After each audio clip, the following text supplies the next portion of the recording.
It's been an interesting week, definitely. We're in Friday now, and let's see. I definitely have been feeling a little bit better every day, but like the staff here at my apartment complex has to wake me up at midnight for my last dose of metronidazole, and I don't wake up out of a dead sleep very well. I don't know very many people that do. But anyway, so I've been really, really tired, and the night before last, I didn't get all my Pedialyte in overnight. I rely on that Pedialyte. I rely on a liter of it overnight as my hydration, because I never remember to give myself flushes during the day, except for like my meds, and I have high fluid requirements, so in addition to my feeds. Running a liter of Pedialyte overnight. So the night before last, I only got half a liter in because I forgot to refill the bag. I have the here, let me show you the 500 cc bags for the Enterolite Infinity. So they're half the size. Well, they're less than half the size actually, because the big bags for the Enterolite Infinity are 1200 cc's. I used to get half an order of the 1200 cc's and half an order of the 500 cc's every month, but I don't like reusing bags, and ever since the C. diff infection, like, I'm afraid of little microbes that can get in there, so I just prefer using a new bag each day. So I switch it at night. I fill it with the Pedialyte overnight, and then I flush all the Pedialyte out of the bag first thing in the morning, and then I fill it with formula. So, but anyway, and that's another thing that I really have no idea how I'm going to get my hydration in, because right now my pump is running at 80 cc's an hour, which is, that's the goal, but that's for running at 24 hours a day, just feeds. So that would be 2,800 calories a day, about 8 cans of my Peptamine 1.5 every day. But I don't really know how I'm going to get all that in 16 hours, so that I can run my 8-hour Pedialyte infusion.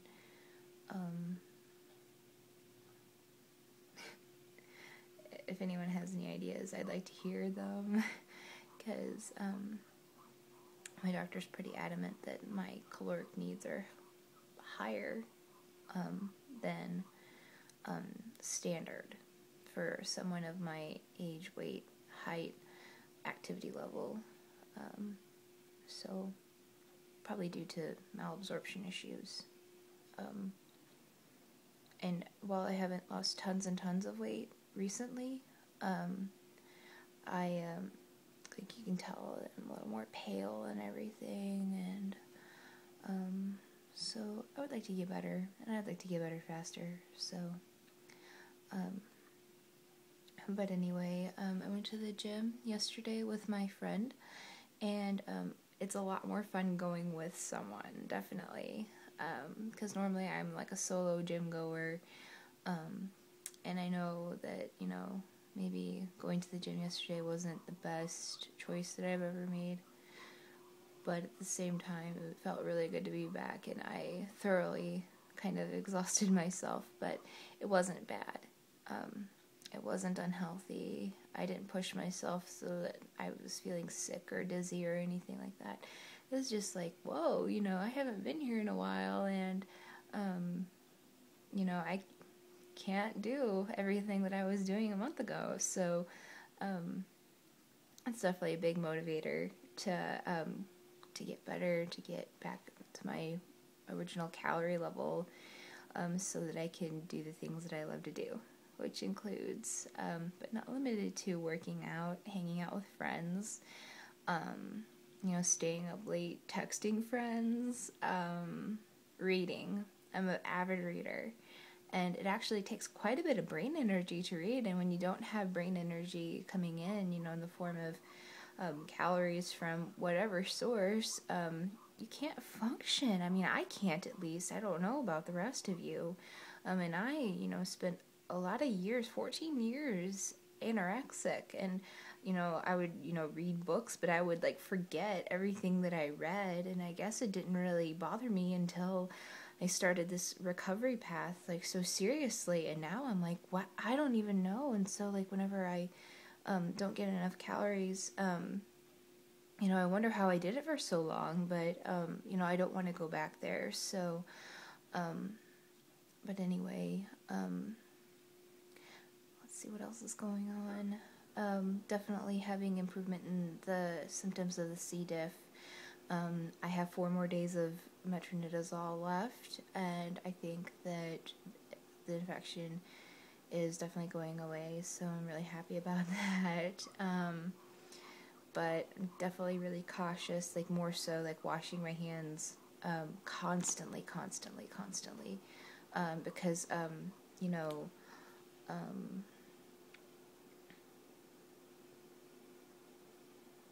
hand sanitizer, sorry, doesn't get rid of C. diff.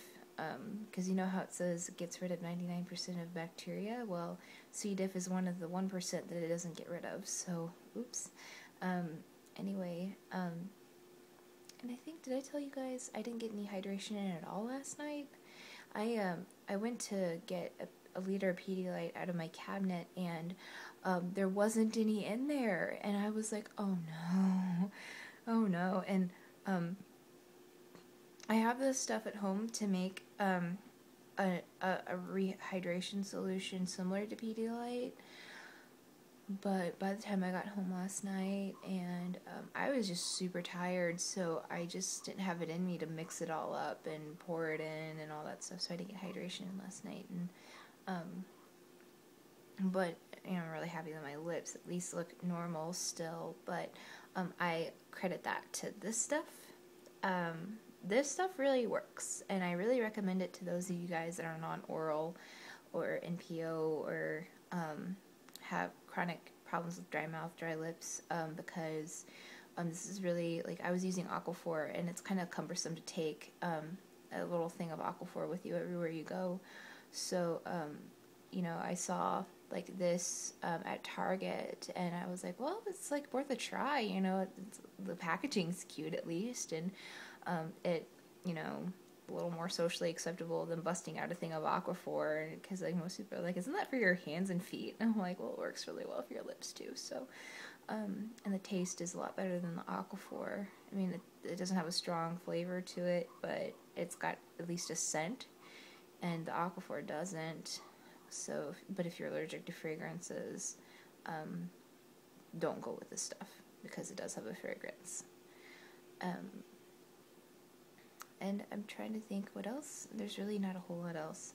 I think my next video, I'm going to kind of go into my tube feeding formula and kind of give you kind of an idea of what, like some of the ingredients that there's a little bit of controversy over, definitely in particular like sugar or maltodextrin.